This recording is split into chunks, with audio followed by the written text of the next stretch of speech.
નમસ્કાર વિદ્યાર્થી મિત્રો, છેલ્લે આપણે ચેપ્ટર નંબર 6 એની સમજૂતી મેળવતા હતા. ચેપ્ટરનું નામ છે લેખણ જાલી નો રહી. એટલે કે ઘણી પકડી રાખી, લેખણ એટલે કલમ, પેન, પણ એ મારા હાથમાં ન રહી. તો એમાં આપણે આગળ 2 પાઠ જોયા હતા. જે આ સરસ મજાનો પાઠ છે, જેમાં કહળસંગ અને હરકચંદ એ બેની વાત કરવામાં આવેલી છે. કહળસંગ છે એ કેવી રીતે દાંડાઈ કરે છે હરકચંદની સાથે, કે પોતે ખરીદી કરવા, હટાણું કરવા અહીં શબ્દ વાપર્યો છે. તો હટાણું કરવા માટે ધંધુકા જાય છે અને ત્યારે હરકચંદ શેઠ છે એ કપાસિયાનો કોથળો તેના ગાડામાં નાખવા માટે કહે છે. પરંતુ કહળસંગ કહે છે કે તમારો કોથળો હું કઈ રીતે લઈ જાઉં, મારામાં ઘણો બધો મારા ગાડામાં સામાન છે અને હવે તમારો આ કપાસિયાનો કોથળો નાખું તો મારા બળદો છે એ વજન ઉપાડી શકે તેમ નથી. એટલા માટે એ ના પાડે છે કોથળો નાખવાની. છતાં પણ હરકચંદ વિનંતી કરે છે કે મારી ગાય છે એના માટે હું આ લઈ જાઉં છું, તો મને એવું લાગ્યું કે કોઈ ભગવાનનો માણસ મને મદદ કરવા માટે મળી રહેશે. ત્યારે કહળસંગ કહે છે કે તમે આ રીતે જ બધા એમ કહે છે કે તમારે તો નેવાના પાણી હાથ ધોવા છે, એટલે કોઈ તમારા ઉપર ઉદારતા દાખવે છે તો તમે તેનો દુરુપયોગ કરો છો એમ. એટલે એ મનમાં એવું વિચારે છે કહળસંગ કે આજે તો માંડ લાગમાં આવ્યા છે શેઠ, તો આજે આપણે જ્યારે એની હાટડીએ જઈએ છીએ ત્યારે જો આપણી પાસે પૈસા ન હોય, આપણે ક્યારેક અગવડતા હોય તો એક પણ રૂપિયો ઉધાર રાખતા નથી, તો આજે એનો જરૂર બદલો લેવો છે એવું વિચારી અને પોતાનું જ્યાં હરકચંદ કપાસિયાનો કોથળો નાખવા જાય છે ગાડામાં, ત્યાં જ તેનું ગાડું ચલાવી મૂકે છે. અને પછી બિચારા હરકચંદ છે એ એકદમ થાકેલા, દોડી દોડીને થાકી ગયેલા અને એ પાછા વળે છે. ત્યારે આ વાત પછી પૂરી થઈ જાય છે. એને કેટલા 20 વર્ષ નાવાહાણા વાઈ ગયા, એટલે 20 વર્ષ જેટલો સમય થઈ ગયો. પણ જેવી રીતે મદારીના કરંડિયામાં જેમ સાપ ગૂંચળું વળીને પડ્યો હોય, એવી રીતે આ વાત એમના મગજમાં રહી ગઈ છે કે આ મારી સાથે આવું આ બોલેલો, કે મારા બળદો છે એ તાણ્યા ઝાલ્યા રહેતા નથી એવું કીધું હતું. ગાડું ચલાવી મૂક્યું અને પછી હરકચંદે કહ્યું કે કહળસંગભાઈ, ગાડી તમારું ગાડું ઊભું રાખો. ત્યારે એ બોલેલો કે મારા બળદો છે એ ઝાલ્યા રહેતા નથી. અને આ વાતને વર્ષો વીતી ગયા અને એવામાં કહળસંગના બાપુજી ગુજરી જાય છે, એના પિતાજી એક્સપાયર થઈ જાય છે. અને ગામમાં કોઈ પણ ભણેલું નહોતું, તો કોઈ પણ કાગળ લખવો હોય કે કાગળ આવ્યો હોય તો હરકચંદ પાસે બધા વંચાવા જતા. અને હરકચંદ ભણેલા થોડુંક, એટલે એનો ભાવ પૂછાય એમ, એટલે એની વેલ્યુ એમ ગામમાં કે ભાઈ ભણેલા ગણેલા માણસ છે. તો કોઈ પણ કામ હોય, સારું કામ હોય, નરસું કામ હોય, કંકોત્રી લખવી હોય કે કાળોતરી લખવી હોય, તો હરકચંદ છે એ શરમના માર્યા કોઈનું બધાનું કામ કરી આપતા. અહીં સુધી આપણે છેલ્લા લેક્ચરમાં પાઠ જોયો હતો. હવે આગળ જોઈએ કે કહળસંગે હરકચંદ શેઠને 2 હાથ જોડીને કાળોતરીના કાગળ લખવા બોલાવ્યા. હવે કહળસંગના બાપુજી ગુજરી ગયા એટલે બધાને કહેવડાવવું પડે. આજુબાજુના ગામડામાં એના સગા સંબંધીઓ રહેતા હોય તો એને કાગળ લખી અને કહેવડાવવાનું હોય. તો એ લખીએ એને કાળોતરી કહેવાય. આપણે લગ્ન પ્રસંગમાં આમંત્રણ આપીએ આવવા માટે એને કંકોત્રી કહેવાય, પણ મરણ પ્રસંગે જે કાર્ડ આપીએ એને કાળોતરી કહેવાય. તો એ કાળોતરીના કાગળ લખવા માટે એ હરકચંદ શેઠને 2 હાથ જોડીને બોલાવ્યા. શેઠને મનમાં થયું કે તે દી તો બાપુના બળદિયા તાણી ઝાલ્યા રહેતા નહોતા ને આજ મેલાના કાગળ લખવા બોલાવે છે. એટલે એને તો પેલી વાત યાદ આવી ગઈ કે તે દિવસે જ્યારે મારે કપાસિયાનો કોથળો નાખવો હતો, તે દિવસે બાપુ એટલે કહળસંગ એ રજપૂત છે એટલે એને બાપુ કહ્યું છે. તો બાપુના બળદિયા તાણી ઝાલ્યા રહેતા નહોતા અને આજ મેલાના કાગળ લખવા બોલાવે છે. ઠીક લાગમાં આવ્યા છે, એટલે કે લાગમાં આવ્યા છે એટલે હવે એને મોકો મળ્યો છે એનો બદલો લેવાનો. તો તક મળી છે એમ, લાગમાં આવવું એટલે તક મળવી, બરાબર કબજામાં આવવું એમ. તો ઠીક લાગમાં આવ્યા છે, આજ ઈને ભાલીએ ન ભરાવી દઉં તો મારું નામ હરકચંદ નહીં. હવે હરકચંદ પણ બરાબર બદલો લેવાના મૂડમાં છે કે આજે એને હું ભાલીએ ન ભરાવી દઉં, એટલે આજે હું એને મુશ્કેલીમાં ન મૂકું તો મારું નામ હરકચંદ નહીં. આમ વિચારીને શેઠ કાગળ લખવા બેઠા. એટલે હવે એને બદલો લેવાનો વારો આવ્યો છે. અમસ્તી વાણિયાની બુદ્ધિ વધારે ચાલે. તો એણે કઈ રીતે બદલો લેવાનું વિચાર્યું આપણે જોઈએ કે એ પછી આ બધું વિચારી અને કાગળ લખવા બેઠા. કહળ સંગે એમના બાપુનું કારજ પાંચમનું રાખેલું. એટલે આપણે જેમ તારીખ હોય 1, 2, 3, 4, 5 એમ તારીખ, એવી રીતે ગુજરાતીમાં તિથિ હોય. 5 એકમ, બીજ, ત્રીજ, ચોથ, પાંચમ, છઠ, સાતમ એમ. તો કહળ સંગે એમના બાપુજીનું કારજ એટલે જે એનું ક્રિયાકર્મ હોય, મરણ પછીની જે વિધિ હોય એને કારજ કહેવાય. કારજ એટલે 12મા દિવસે જે આપણે વિધિ કરીએ મરણ પછીની એ. તો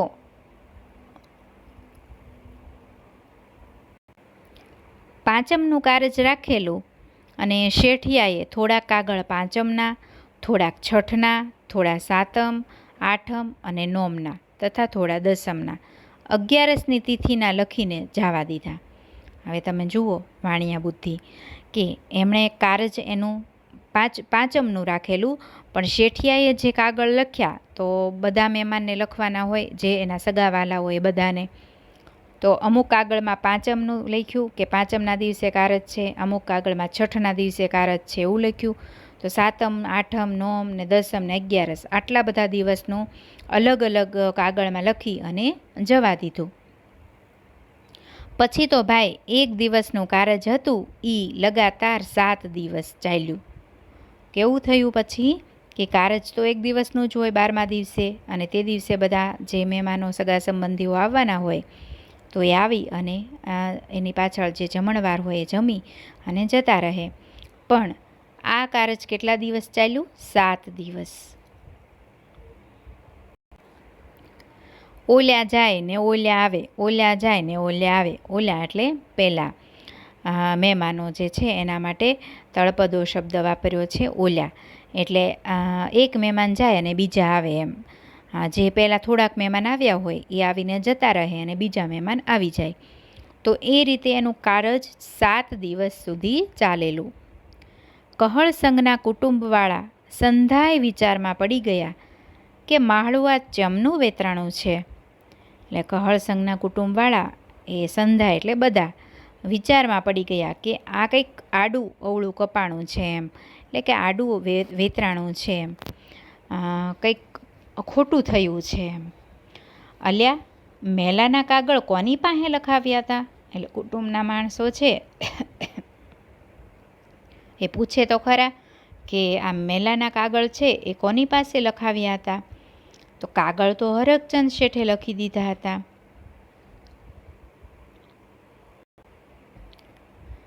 કહળસંગ કહે છે કે કાગળ તો હરકચંદ શેઠે લખી દીધા હતા. ઈ તો ડાહ્યું મને છે, ઈ ઉઠીને આવી ભૂલ ના કરે હો. એટલે જે એના કુટુંબીઓ હોય એમાંના કોઈ કહે છે કે એ તો ડાહ્યું માણસ છે એમ. એટલે હરકચંદ એ સમજદાર માણસ છે, ડાહ્યા માણસ છે.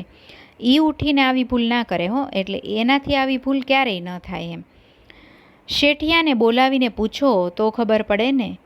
આ તો ખમતીધર ખોરડું છે, પણ કોઈ મોળા પાતળા માણસનું ખોરડું હોય તો ખેતર વેચવા વાળો આવે કે બીજું કાંઈ.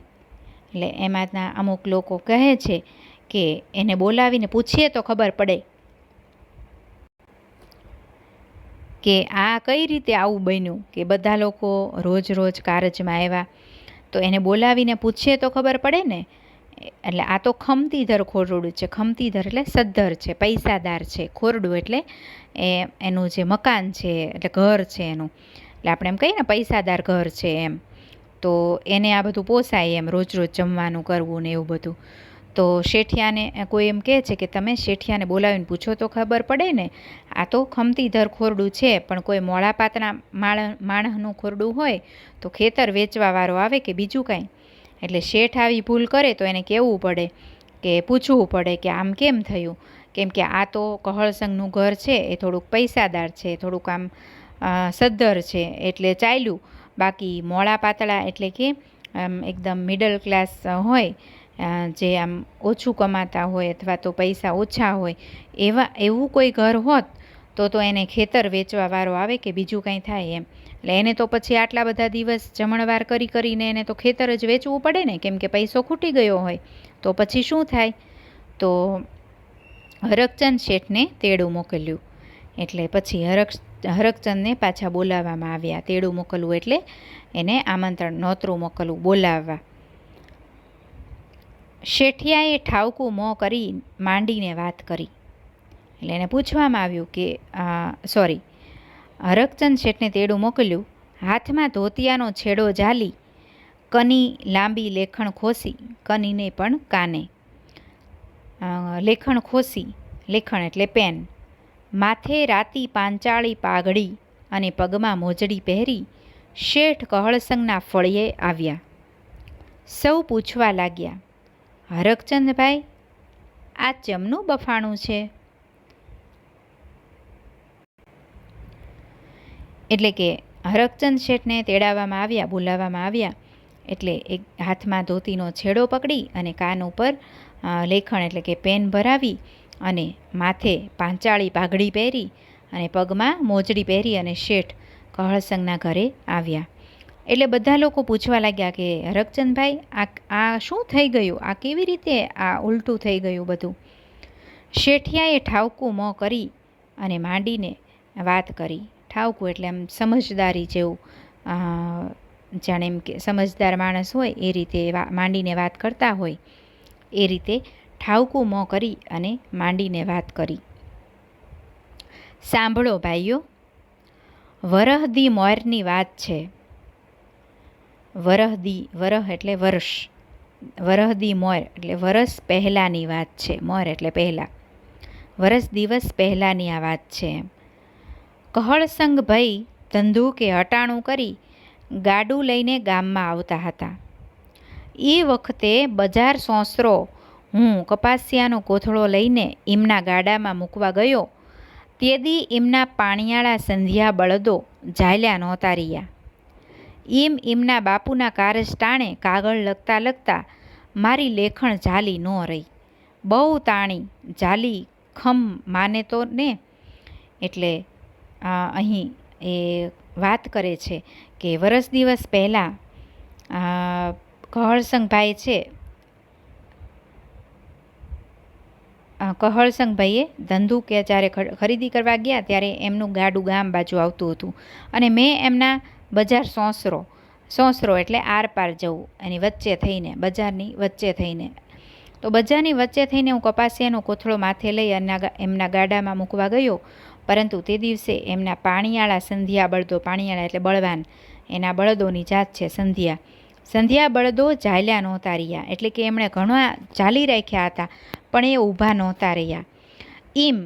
એટલે કે એમના બાપુજીના કારજ ટાણે એટલે સમયે, એમના કારજ સમયે જ્યારે હું પત્ર લખવા બેઠો, કાગળ લખવા બેઠો, તો એ લખતા મારી પેન છે એ મેં ઘણી પકડી રાખી, પરંતુ એ ઝાલી ન રહી, એટલે પકડેલી ન રહી. બહુ તાણી ઝાલી ખમ માને તો ને.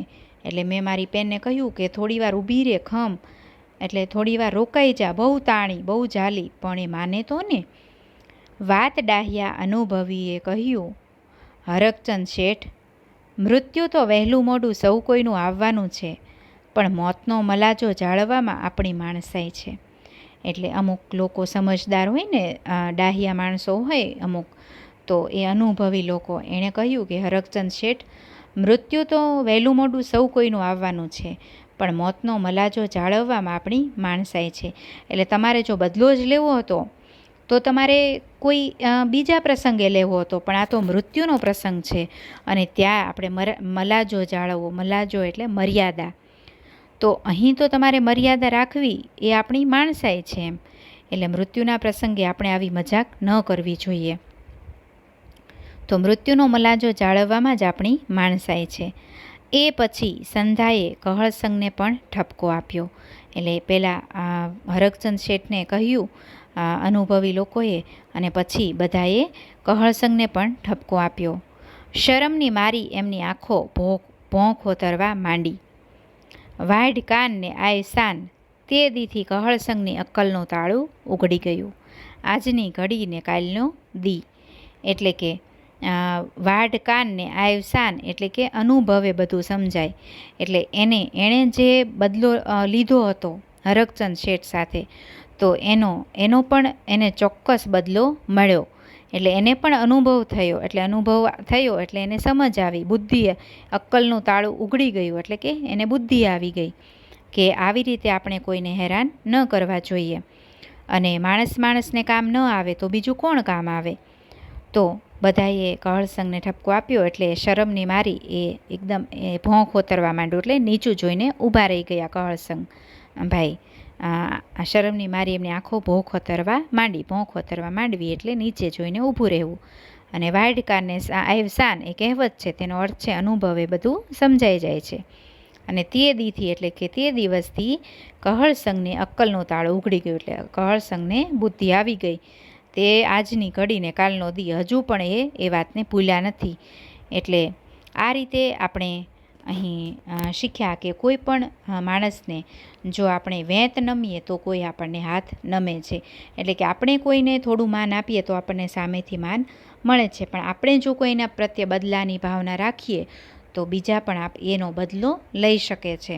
એટલે કોઈની સાથે ક્યારેય એ રીતે દાંડાઈ ન કરવી જોઈએ અને સૌને મદદરૂપ થવું જોઈએ, એવું આ પાઠમાંથી આપણને શીખવા મળે છે.